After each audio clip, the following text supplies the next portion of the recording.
That's 4,250. Baong.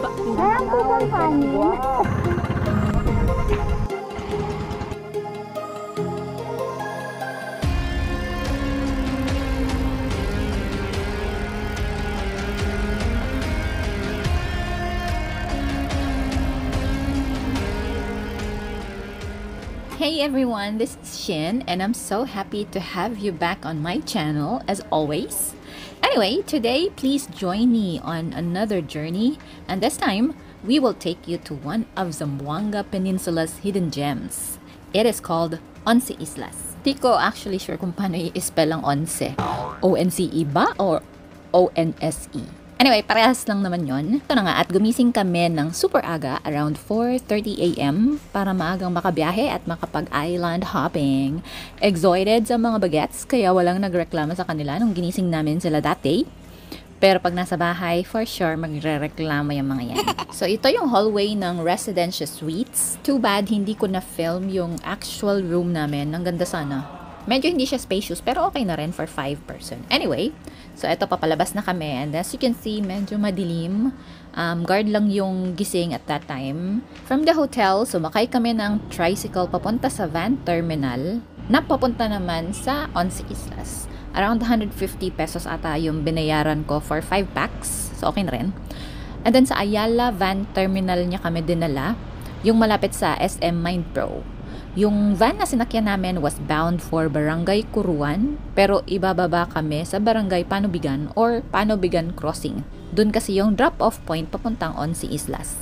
Ayan, nasa loob na kami ng van nito. I paid about 400 for 5 packs. So as you can see, walang traffic niyan kasi maaga pa and medyo blurred yung kuha ng GoPro. Medyo tumbling ang video stabilization niya in low light, kaya pagpasensyahan nyo ng very lights. While on our way, mega chika si mother sa driver. Sabi kasi, mahirap makahanap ng van pabalik. So, need namin sila kontakin para after mag-island hopping, may masasakyan kami pa uwi. Mahirap na kasi may mga bata.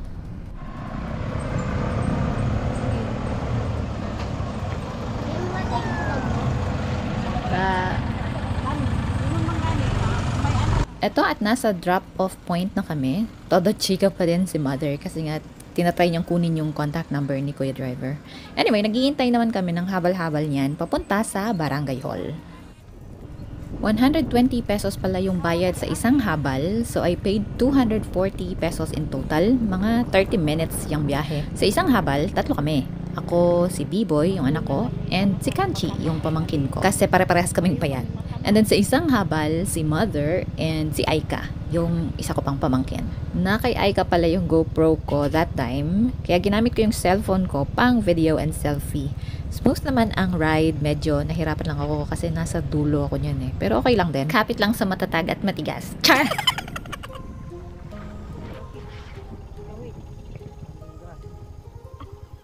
Kami na mga bata ang nauna maghabal, then kasunod namin sila mama, kaso nagka-problema sila sa motor, kaya inaabot sila ng anong petsa bago makarating sa barangay hall. Charat! Delayed lang nadala ng mga 20 minutes.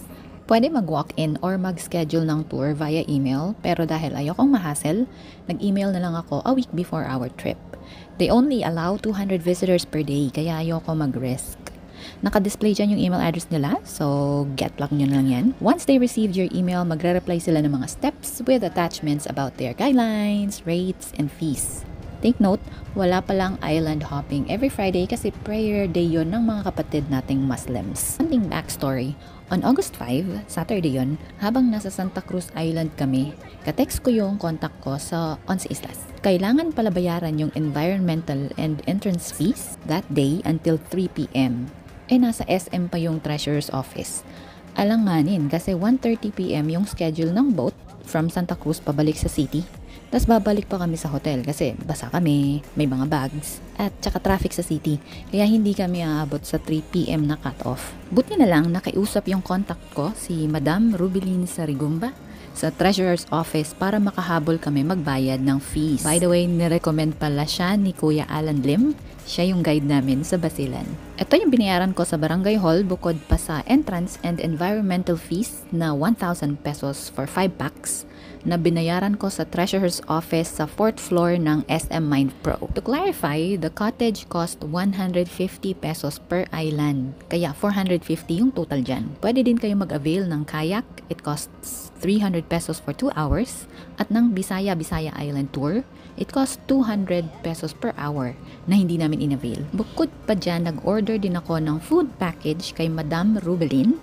And it costs 2,000 pesos for 5 packs na yon. Tama na ang chika at i-appreciate naman natin ang nature ni Zamboanga.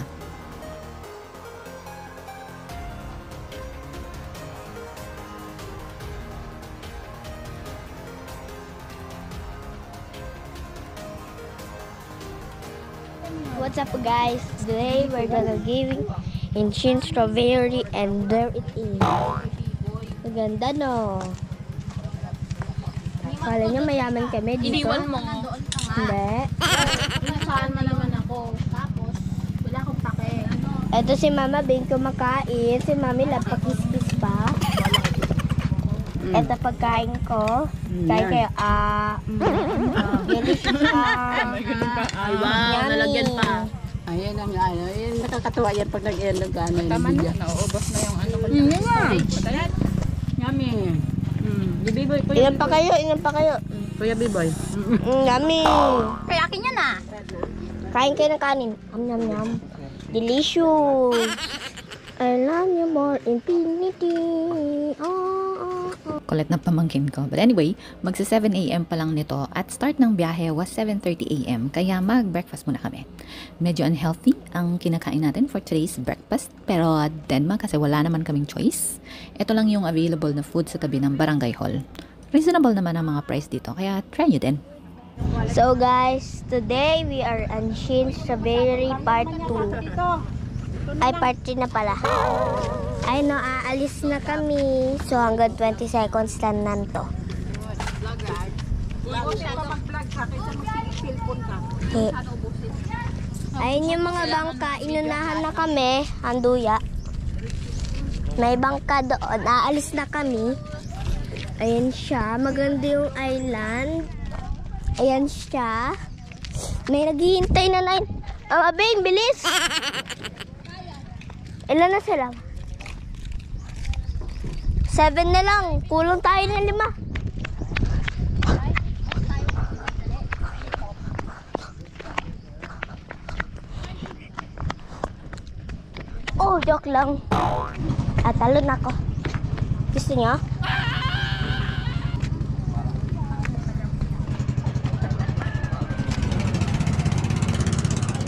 And here is Kuya B-Boy. Ayun yung mga kuya na may mga astig na barrel, pati may pistol. Tapos si Mama Beng na dire-diretso lang. Si Teka na muntikan na mahulog. Sa Batchoy. Alrighty, start na ng island hopping. Just some fun facts. 11 islas were first opened to the public on July 2018.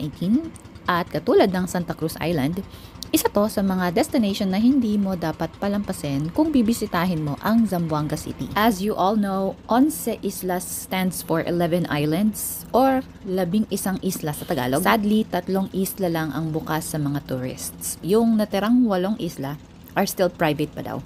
Pero may possibility na mag-open sila in the future. Tulad ng sabi ko kanina, ang pinakamaagang alis ng bangka ay 7:30 a.m. at yung last trip naman pabalik sa Barangay Hall is 3 p.m. So, total of 8 hours na island hopping yon. FYI, bawal ang lechon, bawal ang paghuhubad sa mga beaches, hindi rin pwede ang mag-overnight stay sa mga islands. You can also bring food and water for lunch, or pwede ka din magpaluto, katulad ng ginawa namin. Before pala ang island hopping, may short briefing muna from one of their staff about the do's and don'ts sa mga islands. Yun yung mga binanggit ko kanina ng mga bawal. Unfortunately, hindi ko siya na-film kasi sobrang iksi lang talaga nun. And hindi ako yung may hawak ng GoPro at that time. Napakasinik pala ng route papunta sa mga islands and sobrang clear at kalmado ng tubig. Hindi ka maboboard kasi marerelax ka sa view. Nakaka-impress talaga ang mga island sa Pilipinas, no? Masabi kong napaka-blessed natin sa mga yamang dagat at anyong tubig.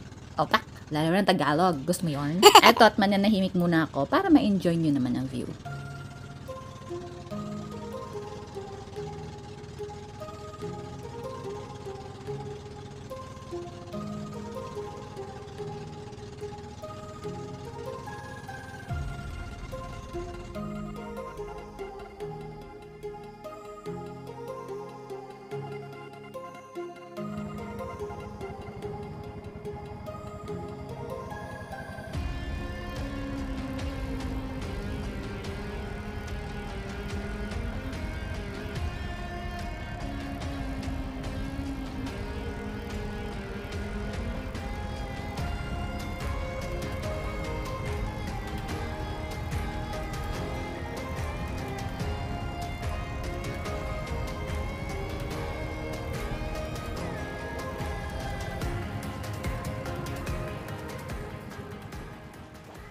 Ching! Yun. Si Kuya Tour Guide. Hello, Kuya. Hello po. Alrighty, touchdown na sa Siruman Island. May malawak daw to na sandbar pero di kami nakapag-explore dyan. Puro picture lang and ligo. Inabot kasi ng katamaran. May mga available na cottages sa island para sa mga gamit. Sa activities naman, pwede kayo mag-swimming, photo ops sa sandbar, trekking, at free diving.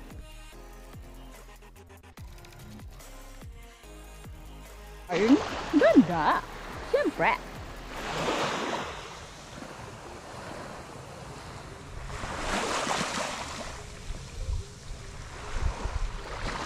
Ang Siramon Island ay tinuturing na isa sa pinakamaliit na isla sa bansa at ito yung may viewpoint ng mga kalapit niyang islands. If you guys noticed, kalmado yung dagat dito kaya perfecto para sa mga mild activities at sa mga tourist na gusto lang mag-relax. Meron ding magagandang snorkeling sites dito sa island.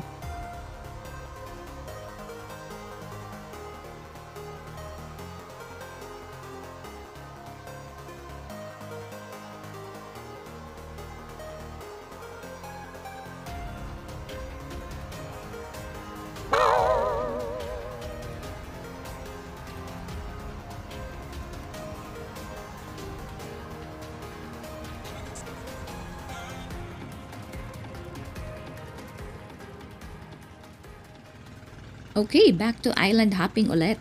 Nagstay lang kami sa Siramon Island for an hour para mabisita yung dalawa pang islands. Yung island pala na yan ang pinakamalayo, kaya dyan kami nag-start. Ganoon naman kadalasan sa mga island hopping para mas mabilis at less hassle yung pagbalik. Nga pala, bago ko makalimutan, yung name ng 8 uninhabitable and currently private islands are Salangan, Simadang, Lambang-Lambang, Bagiyas, Kabugan, Panganak at Lampinigan. Medyo sad kasi Siramon, Baong-Baong at Bisaya-Bisaya Islands lang ang bukas for visitors. Sana mag-open na lahat ng islands soon. For sure, babalikan ko to kapag nangyari yon.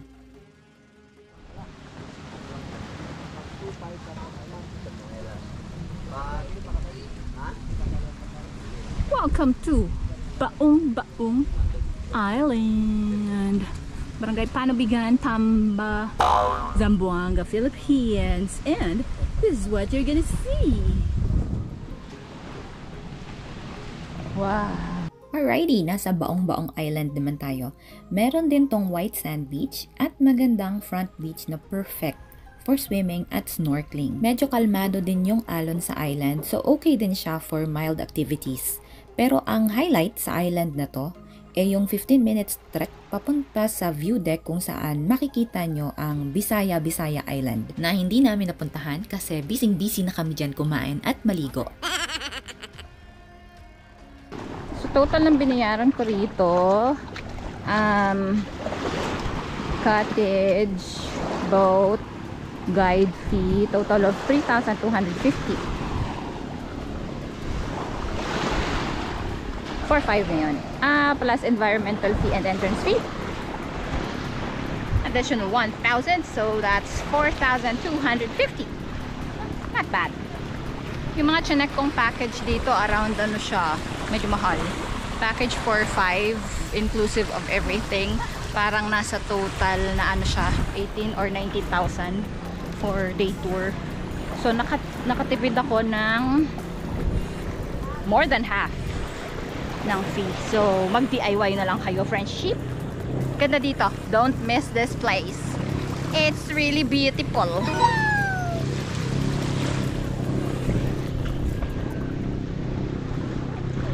Ganda.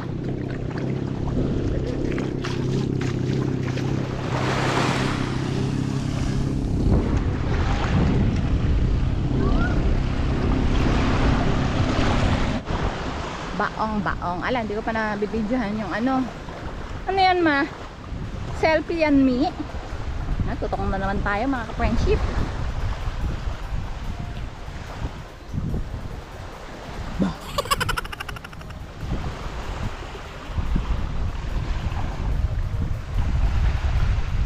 Ganda naman here.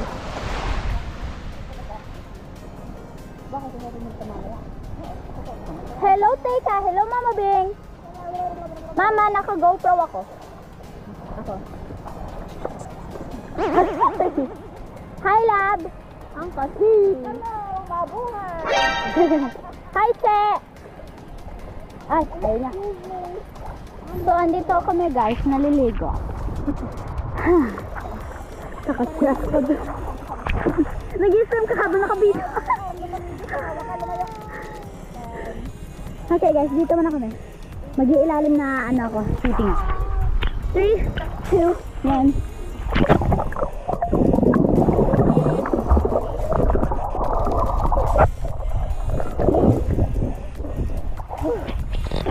Ewan ko guys, kung nakita ko sarili ko. Nopen ko yung ano mata ko for a moment. Kahit wala akong goggles kasi sira daw. Wavy na lang konti dito. Nasa, ano? I think sinabi na sa inyo ni mama ko nasa ang island na tayo. Ano pa? 2 days lang yung flight natin. Yung maliit. Ano, si Pam, nag-sinaro. Bisa ko nun. Ako nag-aalaga. Sabi sa So guys, may video ako. I gotta swim first.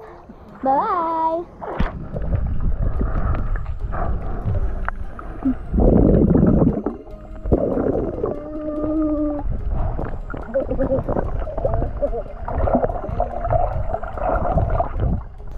Alrighty, palipad naman tayo ng ating drone.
This is our food. May kwab. Negative mo na. Meron po bang kanin? Agal nyo? Ito na yung ano? Ay, ma. Magkano kaya yung buko?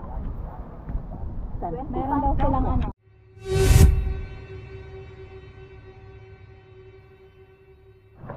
Bisaya Island. Bisaya Island. Anong ibig daw sabihin ng ano, Bisaya Island? Kanya. Kanya-kanya. Yan daw yung ibig sabihin nun. Ganda, oh. Sa Bisaya pa, ija.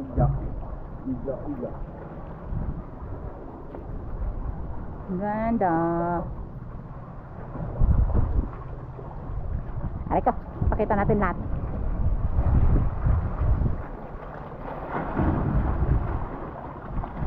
Ganda. Let's go na, kuya. Ay, si kuya. Nagpipicture sa akin. Let's go na, kuya. Pahiram ako niyang kuyang yellow. Mainit eh. Ganda dito, guys. 11 islas. Perfect.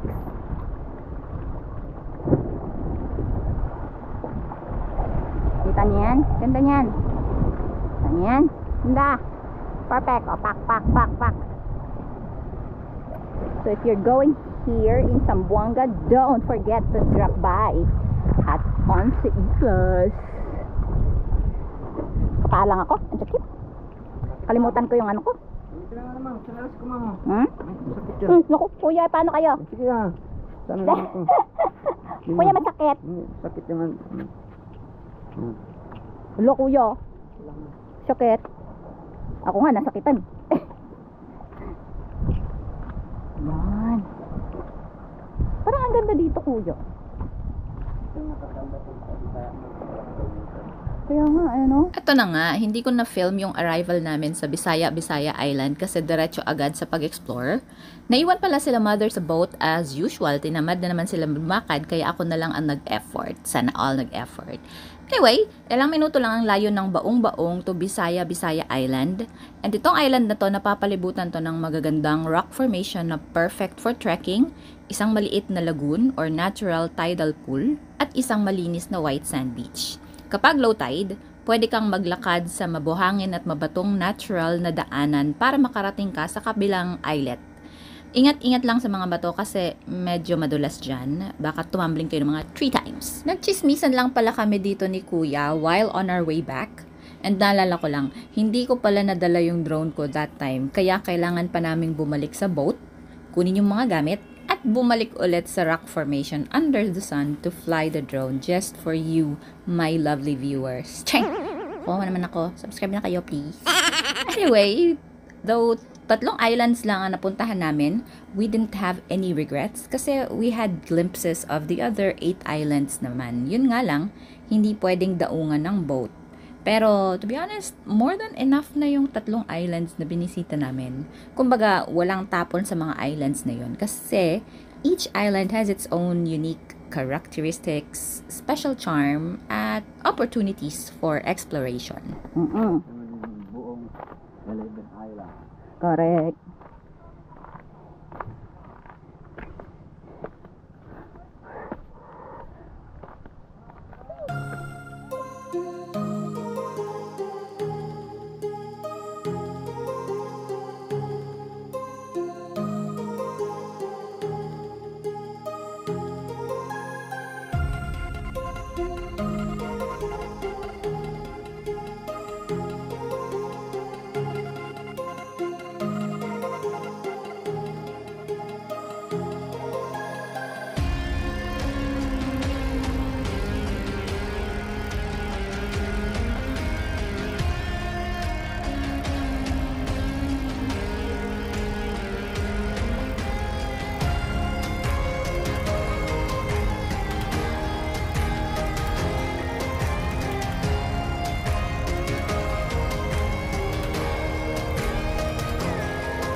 Thank you so much for joining us on our adventure to 11 Islas in the beautiful Zamboanga Peninsula.